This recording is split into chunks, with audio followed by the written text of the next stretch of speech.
Okay, we did a series on putting in a food plot, starting in the spring of the year where we chop the residue that's left to going and tilling, fertilizing, then we sprayed.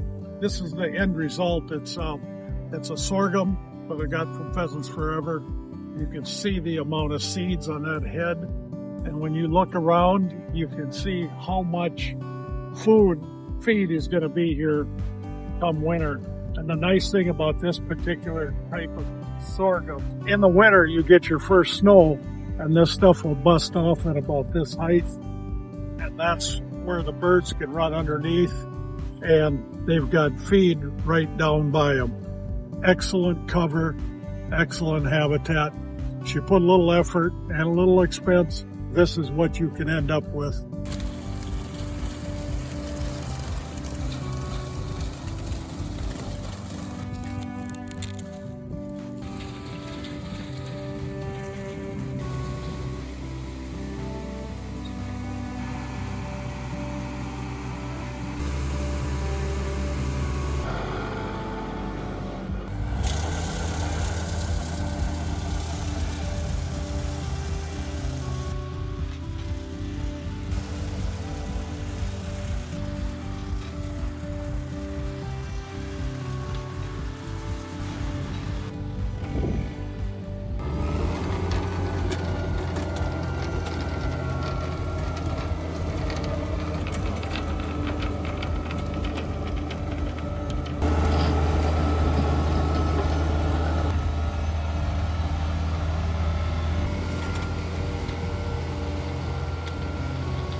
About 7 feet tall. You can see how thick it is. This is the Milo that we planted perfect 60 days ago. And good winter protection.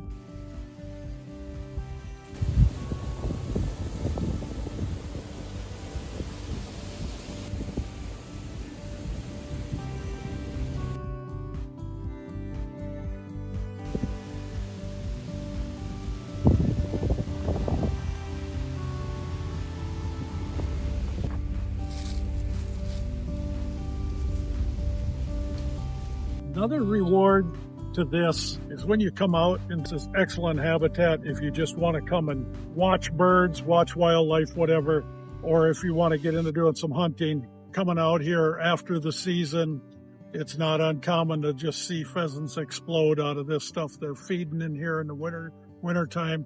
The predators can't get at them because of the amount of thickness there is. If you walk in here, you don't have to go very far. You won't even be seen. And what worked nice is I sprayed this one time, so later on the grass came through, which for this type of environment, it's perfect.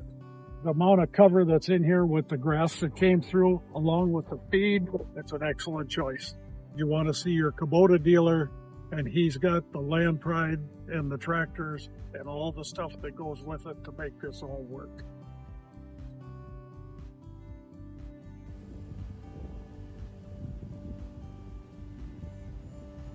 The reason we ended up with some Milo in this corner of the food plot, we had a nice stand of corn here to start with.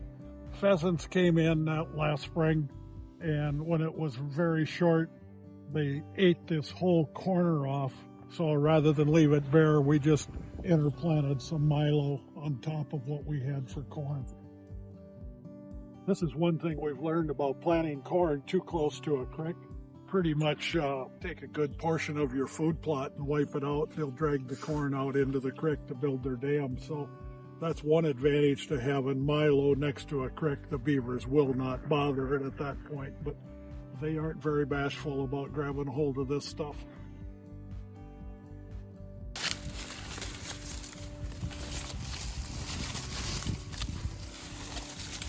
You can see here where the deer have been in here, and that's why it looks so sparse. They've knocked a lot of this down. They've already eaten a majority of the corn. I was hoping that it would last a little longer, but I think there's a lot of deer in here. But that's what we put it in for, so that the wildlife can enjoy it. The deer knock it down and the pheasants eat it. It's working the way we want it to.